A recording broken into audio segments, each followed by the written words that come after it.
Adapt RC2010 Productivity Accelerated. Adapt is very excited to present to you a presentation of the expanded modeling, design, and productivity enhancing features of Adapt RC2010. See for yourself how this new release will accelerate your reinforced concrete designs. Adapt RC is recognized worldwide for quick and easy analysis, design, and the investigation of reinforced concrete systems. The program can complete modeling and design of a variety of systems, including simple and continuous beams, beam frames, one-way slabs, two-way flat plates, skip joists, two-way joists, and also waffle slabs. The program can also model multiple beam cross-sections, including T, I, L, and rectangular sections. It can model drop panels, drop caps, and transverse beams, along with steps above and below the slab. Two versions are offered to meet your project size and budget. These include RC2010 Plus and RC2010 Standard. Multiple design codes have been included in Adapt RC2010, including new codes such as the ACI 31808, Canadian 2004, Indian 2005, Hong Kong 2007, and the Chinese 2002 codes. The program is now compatible with 32 and 64-bit operating systems, including Windows XP, Vista, and Windows 7.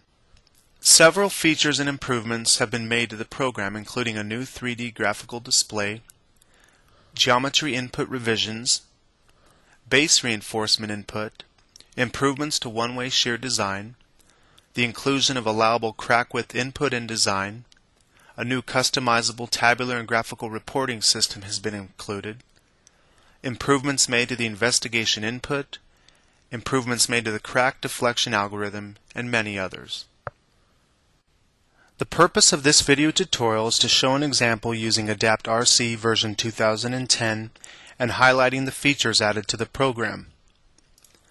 From the Options tab, we're going to select the system of units as American, and the design code will be American ACI 318 version 2008. We'll start a new project by clicking on New Project, and in the first screen we'll notice that a new window will appear. This is the structural view. This is a 3D graphical display that's been added to Adapt RC 2010. Under the General Settings, we're going to go ahead and add a general title. Once the title's been added, we can go ahead and select our structural system. So in this particular version, we're going to select two-way slab using conventional geometry input, and we're also going to include drop panels, so we'll select yes and then next. The criteria under design code is selected as American ACI 31808. This was the selection we made in the previous screen. Notice that the other codes are grayed out. If you select SI units or MKS, the other codes become active. We'll select Next. Under the Design Settings, we're going to leave the default values as they are. We're going to reduce moments at the face of support. We're not going to redistribute moments, and we are going to use the equivalent frame method for the two-way slab design. Under the Design Options tab, we are going to use all provisions of the code, including the minimum read bar for serviceability. There's also an option at the very bottom which says Contribution to Unbalanced Moments. We have this set to 100% for top isolated bars and also 100% for bottom isolated bars. This is in reference to the base reinforcement that will be shown later in the example. We'll select Next, and now we get into the span geometry. For this example, we're going to use 3 spans, and the length of each span will be 30 feet. The width of the span is going to be 280 inches, and notice if I select or input the value in the typical row and press enter, each of the different rows or columns below is filled. The height of the slab we're going to use is 10 inches, and finally the reference height we'll use is 10 inches. We'll leave the multipliers left and right as they're set to 0.5, and notice now in the structural view we have the slab shown in this view and the spans. We'll go ahead and select Next, and now we'll input the drop panel geometry. Select next one more time, and here we have drop panel. So the height of the drop panel we're using will be 20 inches. And to either side of the drop panel, we're going to have a drop panel that's going to be 60 inches wide. So the total width in both directions will be 120 inches. If we review the plan view of the structure, we'll select this option to show the plan view. We can see that the drop panels have been added. We can also see that if we zoom in on the elevation view as well. For this example, we're going to use lower columns only. The columns will be 10 feet in height, and the dimension of the column is going to be 22 inches by 22 inches. You can also input a diameter column, a circular column, and you can make columns rectangular with any given dimension under the B column or the D column. For the left edge and the right edge, this is input used for the punching shear check.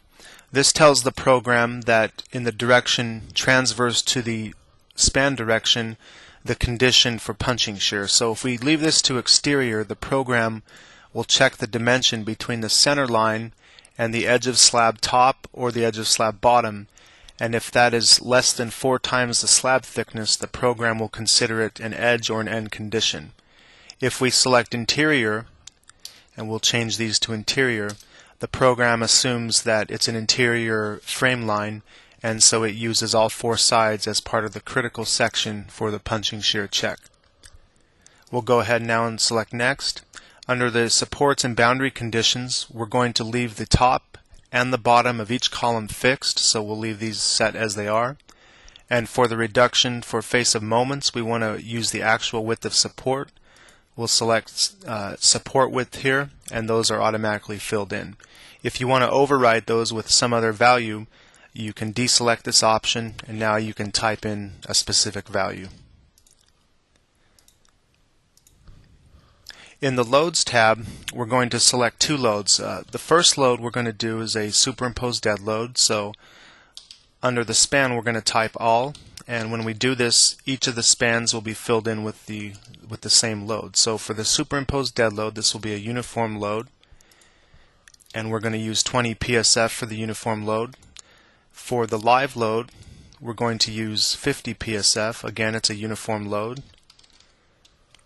And we are going to skip the live load with a skip factor of 0.75, and we will include self-weight in the analysis. If you do choose to turn off self-weight, we'll select no, and we'll notice under the class that self-weight is actually added as a load class if you choose to have the program not calculate it automatically.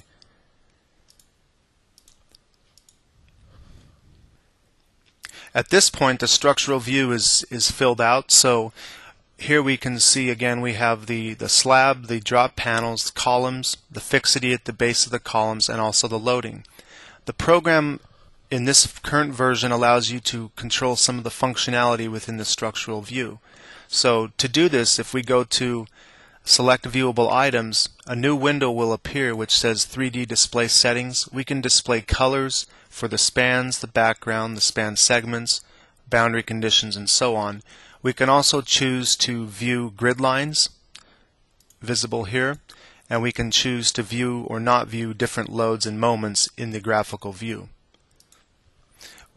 Within the graphical structure view, we can also turn on different shading options. So here we can show a wireframe of the structure. We can show a wireframe with some transparent shading. This is the solid model, and then the solid model with outlines.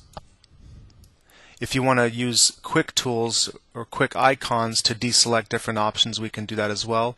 Here we can show or hide supports. We can show or hide the slab. We can also show or hide grid lines, loading, rebar. This hasn't been added yet, so this is inactive at this point, and also supports. We can also scale the view using the scale factors in this window. Under the material concrete input window, we're going to select the material strength to be 5,000, and we need to press enter for the modulus of elasticity to change. and be updated. We're going to use an ultimate creep coefficient of 2, and we'll also change the column strength to 5,000. In the reinforcement material properties, we'll use 60 KSI steel with a modulus of 29,000 KSI. Preferred bar sizes for the slab we'll use are 6, so we'll change this to a number 6 bar. For the column strip allocation, the percentage you put here is a function of the required area, not the moment at either a negative location or a positive location. So this allocation of rebar will be assigned to the column strip, and the remainder would be assigned to a middle strip. That's shown in the output of the program. In the shear reinforcement section, we're going to use headed studs. We'll change this to a 3/8 inch diameter stud using a yield strength of 60 KSI and 2 rails per side. If we choose to select base reinforcement, we can open this by selecting yes under the option for base reinforcement, and we can input the reinforcement using the type. So here we're going to use an isolated bar. Notice that the first end location is span 1 and the x1 over L ratio is 0, so this rebar will start at the far left support.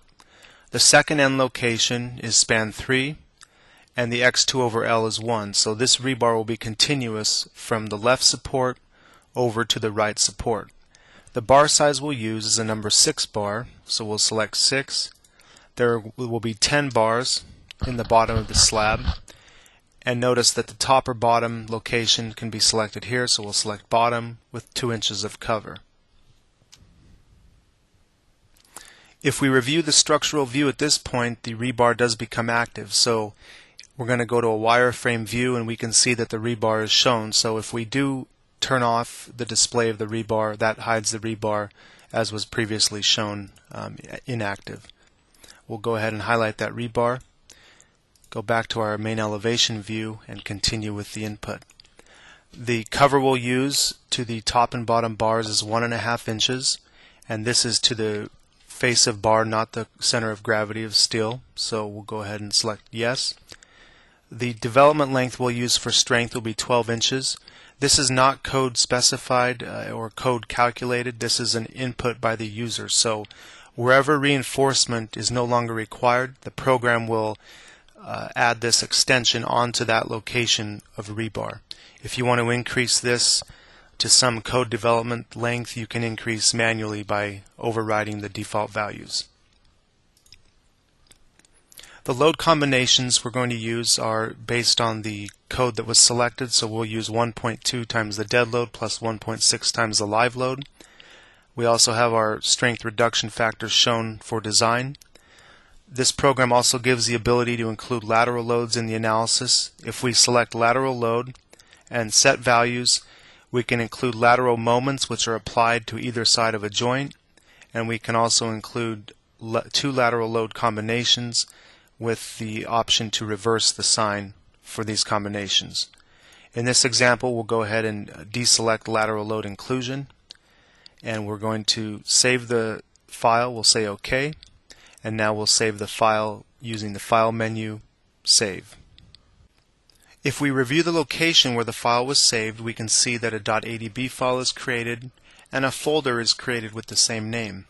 The folder will contain all of the intermediate files generated after the analysis has been completed. We'll go ahead and say cancel, and we'll run the execution of this particular model. Once the execution has been successfully completed, a window will appear showing the different definitions for each of the icons shown here. The first icon is the report icon, which takes you to the report setup or report generator. Here you have a customizable format where you can create any given report shown here. If we want to create a report cover along with a compact report, if we expand that, we can include any of these options in the report. So assuming we want to show the calculated section properties, we can go ahead and create the new report. We can name this, select Save, and a new report will open in Microsoft Word. The report here shows a report cover with the title, a graphical view of the elevation, and also the selected reports, in this case the calculated section properties. The program can also generate graphical reports using the report generator. Here we'll select graphical reports, create new report, save this as graphical, and a new Word document will be shown including graphical reports for all of the load combinations. These include deflection, moment and shear, and also reinforcing, shown here. In the report generator, you can update company information to be included as a footer at the bottom of each page. You can also select customized reports and save those as default type reports. The program also allows you to view results using graphical views. If we select the graphical view, we have three different graphical views. One is deflection. You can assign this for any different load case or the service envelope. Note that the creep is not included in this view for service envelope. You can select shear, again for any load case or for the service and strength envelopes, and also bending moment. The third option in reviewing results is to select RC Sum from the far right tab. When we select this, a new window will appear showing a legend defining each of the icons. We can also select any of the load combinations or the envelope. We'll select the envelope for this case, and here we can export any of the graphs that are generated out of RC Sum. We can show shear diagrams, moment diagrams, and also rebar diagrams for a given load case or for the envelope. We can also view a summary sheet shown here, which includes top rebar, bottom rebar in its disposition along the length of each span, the required versus the provided reinforcing, both in graphical view and in decimal format, and also a summary of the punching shear check. We can also choose to include different spans. So here if we select span 1 only, we can only select 2 spans, and then finally if we select 0, this is the first span. For this example, I've saved the model using the SI system of units and also the European code. And this is to highlight one of the more important features in ADAPT RC2010. So we're going to go back to the user input, and we're going to select material, reinforcing. And in the codes EC2, British code, Hong Kong, and Indian codes, you're going to have the option to select a crack width for crack width control. The allowable crack width can be entered here, and the program will determine and calculate the actual crack widths in comparison to this value. If those are exceeded, the program will add reinforcing that will be included in the service reinforcement in the output. Returning now to the main model with ACI and American units selected, the last thing we'll show is the investigative mode. So once the analysis has been completed for the new design, we can opt to select the investigative mode, which allows you to enter user-defined reinforcement for the determination of moment capacity versus demand moment, or you can use the program calculated reinforcement and moments to determine the same. So under options, investigative mode, there are 3 selections. One is to investigate the capacity for steel provided. The second is to investigate the capacity and compare this with moments generated from the design loading. And the third is to investigate the capacity and compare with some design moment either from design loading or user-defined moments. We're going to go ahead and select option 3. And if we select data, it says that the input data has not been executed yet, so we'll want to go ahead and deselect that. We want to generate the analysis first so that that input data can be generated. And now if we go back to the options investigative mode, select data, we have a new table and window that appears. The first window is the X over L ratio for each span. Here we have 3 spans based on the system that we've input. And we also have an X dimension along each span. We also show the area of steel, the top, the CGS top, the bottom area of steel, and also the bottom CGS.